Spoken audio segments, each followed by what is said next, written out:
Hello and welcome to the Daily Mill for Monday the 6th of June 2022. In today's Millwall news, this broke today. A Millwall defender makes AFC Wimbledon move. This is from londonnewsonline.co.uk, and AFC Wimbledon are set to sign Alex Pearce on a free transfer. The defender, who will be Johnny Jackson's first signing as Wimbledon manager, is free to leave Millwall at the end of the month after his contract was not extended. Pearce would go on to make more than 80 appearances during his 3 years at the Den and was club captain under Gary Rowett. 33-year-old former Reading and Derby centre-back only played 6 times in the Championship last season. The Dons were in need of centre-back after it was announced that Ben Hinnigan and Darius Charles would both be leaving the club at the end of the season, the latter retiring from football. Pearce has recorded more than 300 senior appearances in club football and 9 international caps for the Republic of Ireland during his career. Signing will be seen as a major coup for the Dons, with Pearce's experience and leadership qualities said to be vital for a team which had the youngest squad across the top 4 divisions in English football last season. So there he is, Alex Pearce getting a club pretty quickly, and in League Two, no doubt, but it is similar to, it's another South London club, so you would think, is he going there because it's the location? If he is, then, well, it doesn't really matter what league it's in, is it? But good luck to him. Good luck to AFC Wimbledon, and we'll see how they get on. Now we've got this story from Gary Rowett, news@den.co.uk. Why are there no friendlies in Ireland? The team's going to Ireland. They're going to Cork. For Fota, they're going to Fota. Why aren't they playing any games? Well, Millwall manager on why no friendly in Ireland. Millwall boss Gary has explained why there will be no friendlies at their training camp in Ireland this summer. The Lions are due back for testing and initial fitness work in the last week of June, and will then head to Fota, Ireland in Cork for their training camp. Millwall went to Edinburgh in Scotland last July. The last time the Lions had an overseas tour was in Ireland a decade ago, when they played Shelbourne, Longford Town and Glenavon. Yes, that is pretty interesting, isn't it? It makes a big difference from Dartford, Bromley and whoever that we've had more or less every year for the past 5, 6, 7 years. We've got no friendlies over there. We'll play internal games between ourselves, and then the friendlies will start when we head back. Rowett told News@Den. I just think that if you have a friendly game, it tends to mean you have slightly limited training a couple of days before, so the players are fresh. I'd rather just go out there and train. I'd rather have no limitations on how long we can train and how many times. That's the key. There are no games out there, but we will play an internal 11v11 on the last day. There are no games. We're hiding. There will be plenty of games available, I'm sure, when we come back for the fans to come to. Well, we hope so, don't we? I already told you that we will be heading to Chelmsford City and St Neots Town. And that is on the 22nd and the 23rd of July. That is a Millwall 11, but the one's on a Friday and one's on a Saturday, so they can't be both under 23 games, so what's happening there? Not only that, but it's a week before the season starts, so is that going to be the big last pre-season friendly at St Neots Town? Now, you can see from what we just read there, Gary Rowett is not a big fan of friendlies, and I think he said that previously as well. He doesn't really rate them. He doesn't really care for them. So, what can you do? What can you do?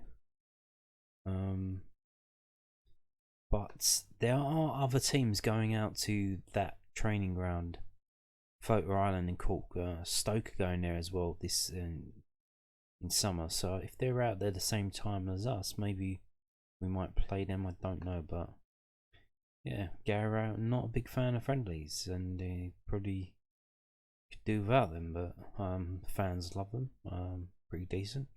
get to go to a new ground that we've never been to before to watch Millwall play, and hopefully there'll be a bit of sun in July. Moving on now. Oh yeah, just gonna a little reminder that the Mill ticket in sales have been suspended because the site is currently under maintenance, as you can see.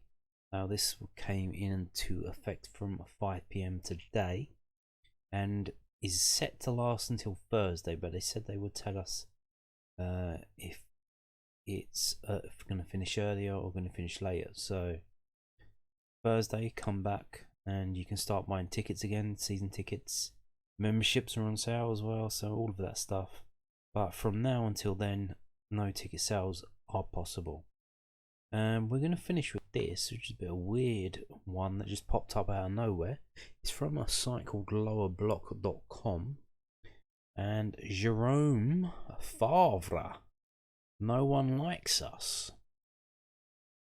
The reputation of Mill's followers is among the worst in English Football League. Well, that depends on how you look at it.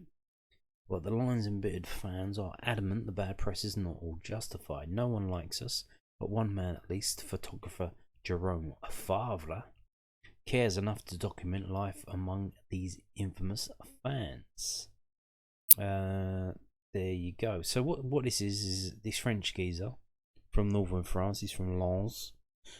He's been taking pictures, and he's still alive. That's good. Now what he's done, he went to, I don't know if it's from one game or various games.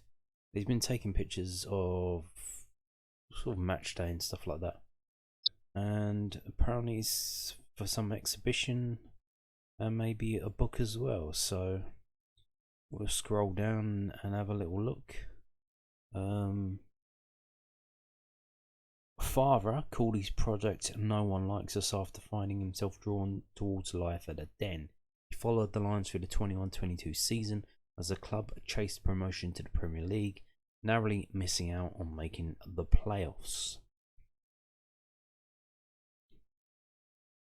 So there's a hell of a lot of photos here. Originally from Lens in northern France, Jerome moved to New Cross in South London and immediately identified with his local team.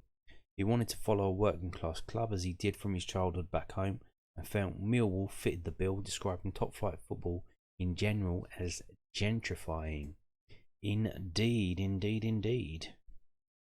And it seems we're the last bastion left in London, to be honest with you. Every other club's trying to go down this route of genteel bourgeois fans, and yes. So here he is. I don't know when this was taken. It seems like it's a full house and it's a bit sunny. This may have been the Peterborough game. I'm not too sure. You can see the massive crowd there, full to the rafters. It probably was the Peterborough game. And there is a souvenir seller.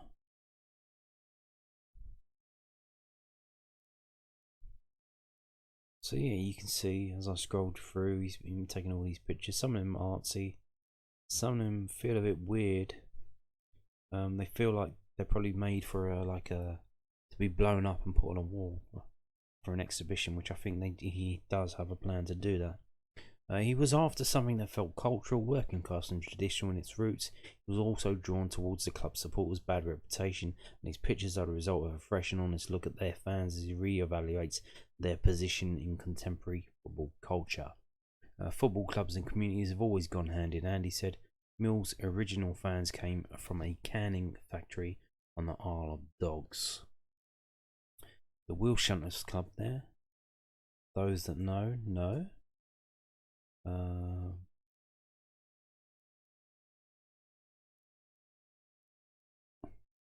Whoa, watch out, security's about. I don't think that's the Will Shuttons Club. Is that the Windsor? Raffini? Or was that the Five Bells? Oh, that might be the Five Bells. What's that on the TV? Everton, Man United.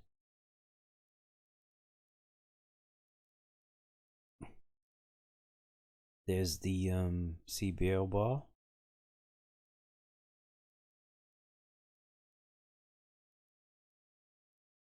Block 9. So yeah, just as you can see, he's been taking pictures of the fans and how it's going there. We're only halfway through. His hometown club back in France, RC Lens, shares similar traits for decades after they were formed. Players and supporters alike worked side by side at the coalface of the local pit. He sees this traditional feel to the identities of most clubs gradually eroding, particularly in the top flight, yet finds hope whenever supporters come together in a fight to retain or reclaim such origins.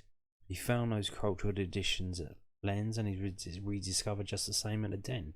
No one likes us, the fans sing. Jerome Farber is among those that do.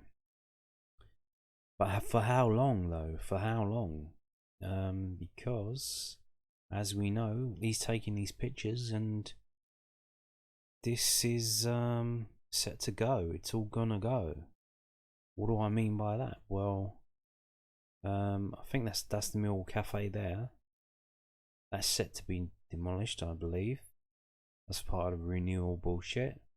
Tower block upon tower block that's along a tower block to be built around the ground, up and down the Alderton Road, up and down Old Kent Road. Everything's changing, and it might be that this guy taking these pictures as we see them now, he's documenting what we've all seen and lived amongst just before it gets utterly obliterated and changed forever beyond total recognition. Now it's one thing where changes are happening where you put a new door on or you paint a different colour, but to have a building that's been there for 100 or so years just completely wiped away and just replaced with some fucking modern monstrosity full of fucking cunts from up and down the country who just want to live in London. What can you do? What can you do? It's yeah, so this like this here, look at this. That's hasn't been had anyone in there for years, that building there. It was hiring used to hire out equipment and stuff. No one's been in there for years, so and it looks like no one gives a fucking shit about it. They're probably just sitting on it, waiting for someone to come in, make them an offer so they can fucking bulldoze the lot and just crack on. No one gives a fucking shit. And that's what it is now, isn't it? That's what it is. And there you go. Look at that fucking tree growing out the side of the wall, covered in fucking graffiti as well. And here we go. Here's your horses. Now this cracks me up as well. So you take your dog for a walk, and your dog takes a shit on the sidewalk. You're supposed to be picking that up, and if you don't, you can get in trouble. You can get a fine and all that shit. But these police officers on these horses, they can walk up and down and shit all over the road. They ain't got to pick it up. Double standards, isn't it? Double standards. There's the African garage. That will be going. That's going as well. You can see here, so obviously the RS joiner site on the left behind that fence there. All the vehicles have gone already. And they're just waiting for to start building there as well, aren't they? So this really is literally what you're looking at there, that African garage in 3 years, that won't exist. It's gone. It's going to be gone, disappeared. And that's what this feels like. Looking through some of these geezers, the pictures, I don't know if he realizes it. I think he's just trying to take pictures of the fans and stuff, but all of the buildings and the situation behind it. He's taking pictures of stuff that not in that far in the future will no longer exist. It's going to be completely wiped away. So there you go. And look at this. No offense to this geezer. There's David.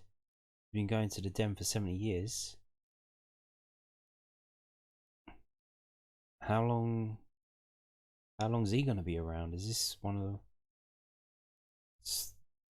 picture taken of this guy? He's obviously quite old.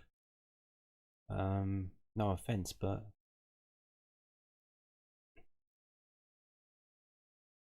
he hasn't got many years left.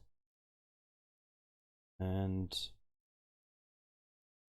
he's getting his picture taken, and it's going to be in this book this French geezer's doing.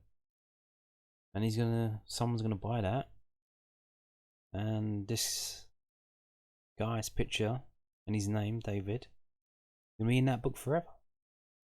Wherever that book goes, he's gonna be there, but he won't be. He's gonna shuffle off this mortal coil and depart. And now here's a geezer with a FA Cup shirt. I don't know if the Ryman's faded off or he's picked it off in protest at Via Perfetus, but there you go. And no comment. I'm not going to talk about that. There's a long distance shot of the ground while the fans are while the match is going on. So don't know if he couldn't get a ticket or what.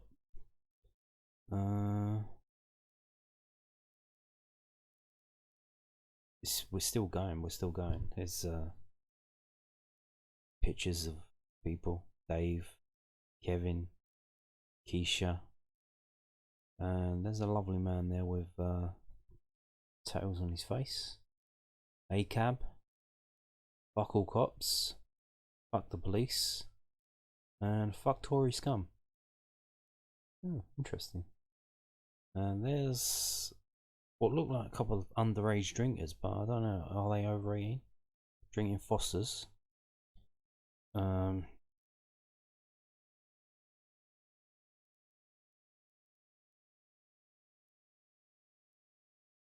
Sausage and butter.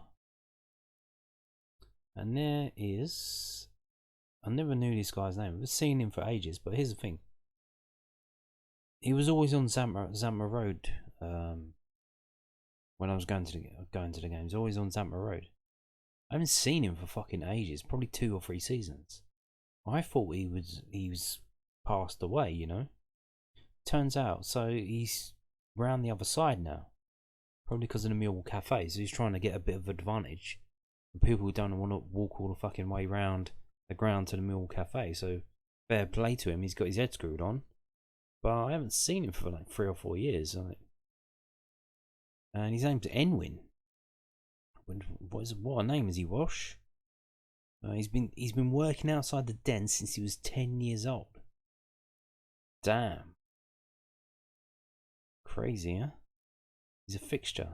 Like this geezer, I've seen him all the time. Never knew his name. Had quite a few burgers from him. Crazy stuff. Like I say again.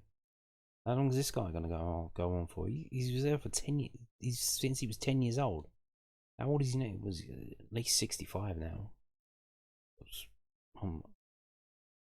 And here's Ilden Cafe. Pictures from that, if you know that. This is the 5 bells.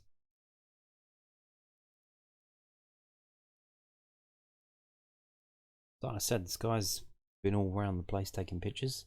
Maybe you've seen him. Did you see this guy taking pictures? I don't know.